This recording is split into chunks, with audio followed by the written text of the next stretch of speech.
Hindi lang inagawan ng motorsiklo kundi pinatay pa ang isang college student na sumasideline na food delivery rider sa Pasig.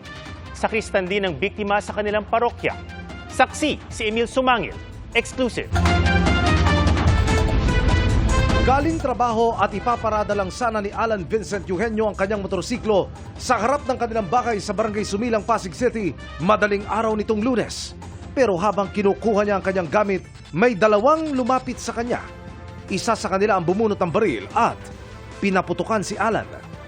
Sinubukan pa ni Alan na lumayo pero hinabol siya ng suspect na hindi tumigil sa pagbaril. Nang bumagsak si Alan sa kalsada, sumibat ang gunman at kanyang kasama sakay ng motorsiklo ng biktima. Unang sumaklolo kay Alan ang kanyang ina. Narinig akong putok, na 4 na putok. Tapos yung anak kong pangalawa gumising, bababa. Sabi ko, wag ka munang bumaba kasi baril yun. Tapos may narinig akong mami, daddy. Sabi ko, anak ko yun ah. Kaya po lumabas kami. Nung lumabas kami ng bahay, nakita ko na yung anak ko nakahandusay na. 10 tama ng bala ang kinamatay ng 22 anyos na college student na sumasideline bilang food delivery rider at sakristan din sa simbahan. Bakit ganun yung ginawa niyo sa anak ko? Kung intention yung agawin yung motor niya, sana kinuha niyo na lang. Bakit pinatay niyo pa? Wala pang 24 oras, nadakip ang mga suspect na edad 19 at 21.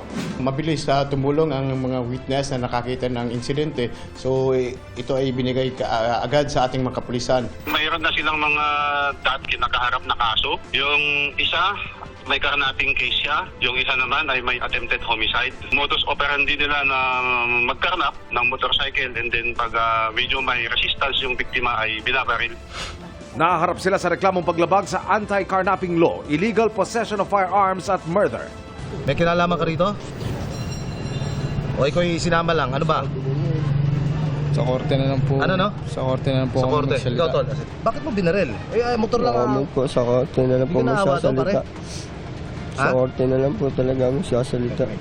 Para sa GMA Integrated News, Emil Sumangil ang inyong saksi.